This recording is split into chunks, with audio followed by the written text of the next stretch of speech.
welcome to the show. Felicia, thank you so much for joining us. Thanks for having me. The book you wrote, A Song in the Night, is based on the true story of your great grandmother, actually, and her faithfulness as her husband and family served in the resistance during World War II. And you actually talk about or have said that as a new mom yourself, you found sort of this connection with your journey and her journey. So, can you share really what inspired you to write A Song in the Night and how you've seen some of those connections between you and your great grandmother? Yeah, well, thanks so much for having me.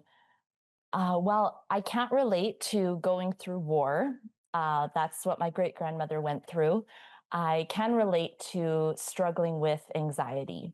And I see um, that, yeah, it's something that has been a struggle for me for the past few years.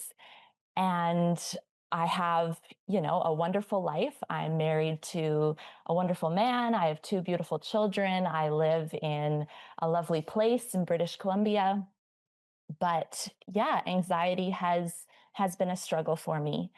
And in my son's first year of life, I felt like I could hardly enjoy it. I felt quite eaten up with worry over, how he was eating or sleeping or his health and safety. And, I've seen my own mom struggle with worry as well. And I've seen her learn to cast her anxieties on God. And I'm learning to cast my anxieties on God. So back to the book, I wrote about my great grandmother learning to cast her anxieties on God as well. She went through World War II. She hid a Jew in her house. She battled cancer.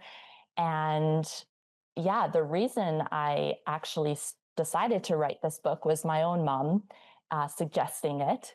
I grew up hearing about my great grandfather's work in the Dutch resistance, but we didn't really hear a lot about great grandma for whatever reason, but she was very much a part of it. And she stayed at home, she took care of the kids, and she probably battled a lot of that worry. So it was, yeah, a pleasure to write from her perspective.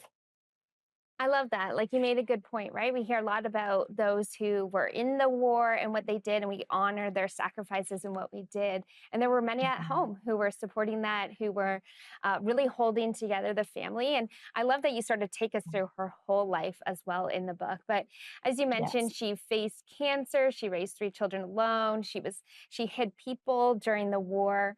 But we Yeah. see in the book that she really held tightly to worship and music for comfort. So as you wrote Yeah. this book, I mean, it was clear, like when I read it, but right from a young age. So what do you Mm. hope her life of praise really inspires in people who read the book? Yeah. I hope it inspires people to follow her example.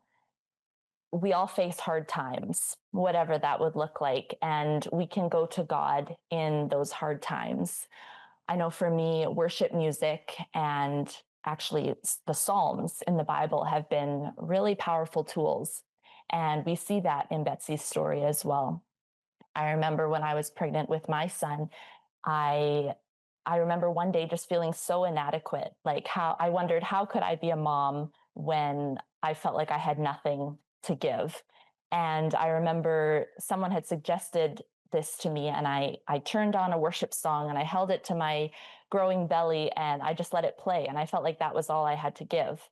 And as we know that that's everything. Giving our children God and showing our need for him is everything. So it's freeing to know that we don't have to be enough because he is. And we see that in Betsy's story too. Yeah, and like you said, right, our circumstances may be different, but we've all experienced very similar things, right? Whatever Yeah. that is. And so I love how Yeah. that really carried her through and it encourages us to do the Yeah. same. So Yeah. you've also written nonfiction before. That's kind of been what the book that you previously wrote. So what was it like shifting to fiction for A Song in the Night, especially being inspired by your own family story? Yeah. Well, I love writing both fiction and nonfiction. My first book, When Grace Finds You, was basically my story of tasting God's grace for myself. And writing fiction, I've actually been writing stories ever since I was a little girl. And so I would I remember writing stories and stapling the paper together and drawing pictures and making all these stories and books. And I love characters. I love imagining settings. And so writing A Song in the Night was actually kind of easier because I had been given this amazing plot. I didn't have to come up with a plot. I could just imagine the characters and what they went through. Yeah, and tell us in this last little bit that we have together, what was that like? Like really bringing that Betsy's journey to life for you. Yeah. Well, the vast majority of the details are historical in the book. Like I said, it's a very compelling story. And I did take creative license with, Betsy's thoughts and just things about her personal faith that I didn't know. But I knew that I could write about God and his faithfulness to be with her, like you said, um, even because I know him to be faithful to me, and I know that he was faithful to her too. So yeah, even though my great grandmother did amazing things, I hope readers take away that God is the real hero of the story. Well, thank you so much for being with us today and with sharing A Song in the Night. It was an encouragement to me, and I know it will be for others. So thank you. Thank you so much. Well, for more information on A Song in the Night or Felicia Landie, you can go to 700club.ca.